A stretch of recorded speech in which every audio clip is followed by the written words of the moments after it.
माननीय अध्यक्ष जे.पी. नड्डा भारतीय जनता पार्टीचे केंद्रीय अध्यक्ष आहेत, त्यांची मी भेट घेतली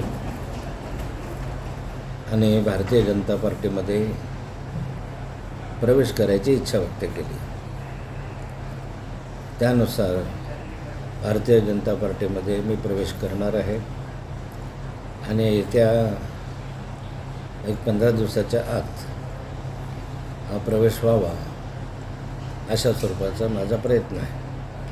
हो, नेमकं एक अशी चर्चा आहे की चंद्रपुरात मोदी आणि शहांच्या उपस्थितीत प्रचार सभा आहे, त्या सभेत तुमचा भाजप प्रवेश निश्चित झाल्याची चर्चा आहे। चंद्रपूरच्या सभेत वगैरे माझा भाजप प्रवेश नाही, तर माझा भाजप प्रवेश दिल्लीला होणार आहे आणि दिल्लीनं केंद्रीय नेतृत्वाने ज्या दिवशी मला तारीख मिळेल किंवा ज्या दिवशी ते मला बोलवणं येईल त्या दिवशी दिल्लीमध्ये माझा प्रवेश होईल। कधीपासून प्रयत्न चाललेले होते आपले भाजपमध्ये येण्यासाठी?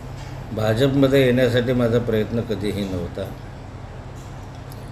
पण भारतीय जनता पार्टीमध्ये जे जुने कार्यकर्ते आहेत किंवा जुने नेते आहेत त्यांच्याशी चर्चा करत असताना बऱ्याचदा चर्चेमधून हे असं होतं की तुम्ही भारतीय जनता पार्टीत असायला हवे होते, तुम्ही आले तर बरं होईल, अशा स्वरूपाची चर्चा काही वरिष्ठ पातळीमधल्या नेत्यांमध्ये आमची होती आणि हे काही आजचं नव्हतं, फार 4-6 महिन्यापासूनच अशा स्वरूपाची इच्छा त्यांनी व्यक्त केली होती आणि त्या दृष्टिकोनातून माझी राजकीय परिस्थिती पाहिल्याशिवाय मी निर्णय घेऊ शकत नाही असंही त्यांना मी विनंती केली होती आणि आता त्यानुसार मी निर्णय घेतलेला आहे।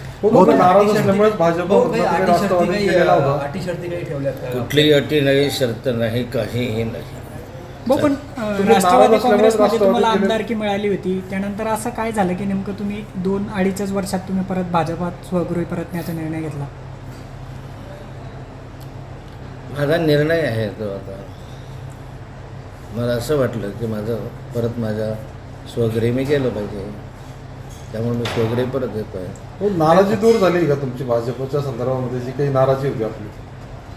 हे बघा, भारतीय जनता पार्टी हे माझं घर आहे, या घराच्या पायाभरणीपासून तर पूर्ण होईपर्यंत मी याच्यामध्ये काही ना काही प्रकारचं योगदान दिलेलं आहे आणि त्यामुळे घरामध्ये मी राहतच होतो। 40-42 वर्ष 45 वर्ष मी या घरात राहत होतो, पण काही कारणासाठी नाराजीमुळे मी ह्याच्यातनं बाहेर पडलो आणि आता ती नाराजी कमी झालेली आहे म्हणून माझ्या घरामध्येच मी परत येतो आहे, त्याबद्दल काही नवीन काही नाही ना। पण भाऊ, असं म्हटलं होतं की संकटकाळीन तुम्हाला शरद पवारांनी हात दिला आणि आज जेव्हा त्या पार्टीवर संकट किंवा शरद पवार थोडे संकटामध्ये आणि तुम्ही हात सोडून चालले आहेत, त्याबद्दल काय म्हणाल? संकट काळात त्यांनी मला हात दिला हे खरे आहे, मी त्यांचा ऋणी आहे, परंतु आताही पक्षांतर करत असताना जी परिस्थिती आहे ती परिस्थिती माननीय प्रदेश अध्यक्ष जयंतराव पाटलांच्या यांच्या कानावर मी घातली आणि त्यांच्याकडून अनुकूलता प्राप्त केल्यानंतरच मी भारतीय जनता पार्टीमध्ये प्रवेश करण्याचा निर्णय घेतलेला आहे। चलो, तुमची आमदारकी जाऊ शकतो, या निर्णयामुळे तुमची आमदारकी जाऊ शकते। फडणवीस आणि गिरीश महाजनची काही चर्चा झाली का आपली? म्हणजे इथले चला आता उद्यासाठी काही ठेवा। हो, कोण कोण जाणार आहेत उद्यासाठी ठेवा, रोनिया ताई पण आहे का सोबत? सगळं उद्यासाठी। भाऊ, ऑप्शन काय दिला? संपवा हा विषय, इथे संपला। चला भाऊ, राज्यसभा की राज्यपाल, ऑप्शन काय दिला नेमका?